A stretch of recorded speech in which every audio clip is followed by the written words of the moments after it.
Nous allons maintenant donner la parole à un petit éditeur, Monsieur Alain Gérardin, fondateur des éditions Les Oiseaux de Papier. Monsieur Gérardin. Oui, je suis sensiblement moins connu que les éditions Gallimard. Je suis, pour me présenter, un ancien financier parisien reconverti en écrivain, éditeur breton, quelque part au cœur de la Bretagne, à Pleuhermel, Morbihan. Donc Les Oiseaux de Papier ont 4 ans et demi d'activité et une cinquantaine de livres au catalogue. En préparant cette table ronde, j'ai surtout voulu témoigner, vous dire quel est le vécu d'un homme donc, de terrain qui côtoie journellement les auteurs, les lecteurs et en fait tous les acteurs de la chaîne des métiers du livre. Donc c'est cette pratique qui me conduit donc à ce que je vais vous dire. On associe aujourd'hui aisément les deux termes comme une évidence, comme un mariage évident, livre numérique. Moi, je voudrais les dissocier. Je vous parlerai donc du livre et de la crise du livre qui est tout à la fois structurelle et conjoncturelle. Structurelle, lorsque 60 000 livres sont édités avec les rééditions tous les ans, lorsque près des 3/4 de ceux-ci sont pilonnés, il s'agit avant tout d'occuper le terrain, d'occuper les mètres linéaires et de prôner plus le quantitatif que le qualitatif. Le livre, comme beaucoup de choses, est devenu une sorte de Kleenex dans une société qui l'est également et qui aisément prend et jette. Et bien évidemment, je crois que tout le monde s'accordera à dire que c'est regrettable. Quant aux libraires représentés ici, je les côtoie également tous les jours. Sont-ils libraires conseillers, comme ils l'étaient avant, ou ne sont-ils pas devenus des étalagistes, puisque chaque mois, l'Office des grands éditeurs vient chasser les livres en rayon. Un livre a une espérance de vie d'1 mois et demi, 2 mois, 3 mois au maximum.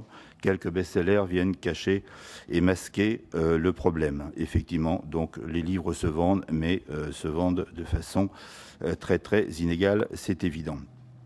Conjoncturellement, il n'est pas utile de rappeler la crise économique qui touche les ménages, avec pour conséquence, puisque le livre n'est quand même pas un produit de première nécessité, les gens y regardent à 2 fois et le prix du livre, effectivement, devient déterminant. Quant au numérique, est-ce une vraie réponse à un vrai besoin? Quelle est sa réelle utilité? N'est-il pas, ou ne pourrait-il pas être, si l'on y prenait garde, une sorte d'échappatoire pour éviter de répondre justement aux problèmes du livre papier? Est-il intéressant de se promener avec une liseuse qui contient 1000, 5000, 10 000 livres dans son sac? Moi, je ne le trouve pas, mais enfin, il y a des avantages, c'est évident, pour des gens qui ont des problèmes de vue, des problèmes. Et la liseuse est avant tout un bon produit de stockage. Donc, en sondant le terrain, en fait, j'ai trouvé peu, je ne voulais pas paraître que rétrograde, mais j'ai trouvé peu de lecteurs prêts à lire sur une liseuse, aussi techniquement aboutie soit-elle. Le lecteur est fondamentalement attaché, viscéralement attaché au livre papier.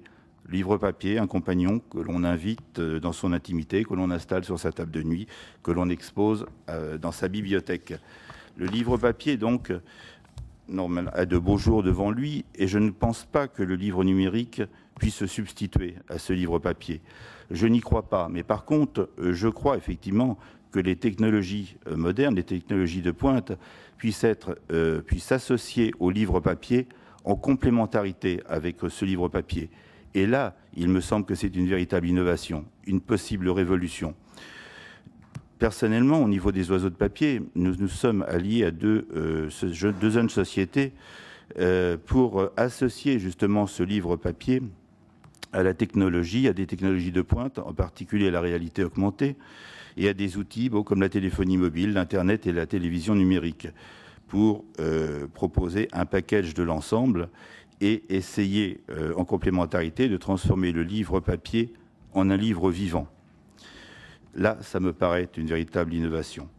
En conclusion, et en toute chose, il paraît dangereux de pratiquer systématiquement la fuite en avant, évitant de régler les problèmes, en particulier ici, le problème donc du livre.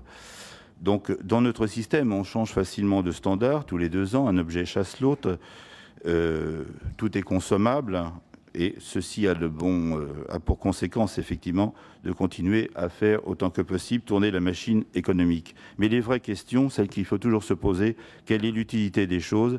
Est-ce que je fais, ce que j'imagine, ce que je propose, est une vraie réponse à un vrai besoin? Merci. Merci, monsieur, pour ce témoignage qui est aussi un plaidoyer pour le livre tel que nous l'aimons.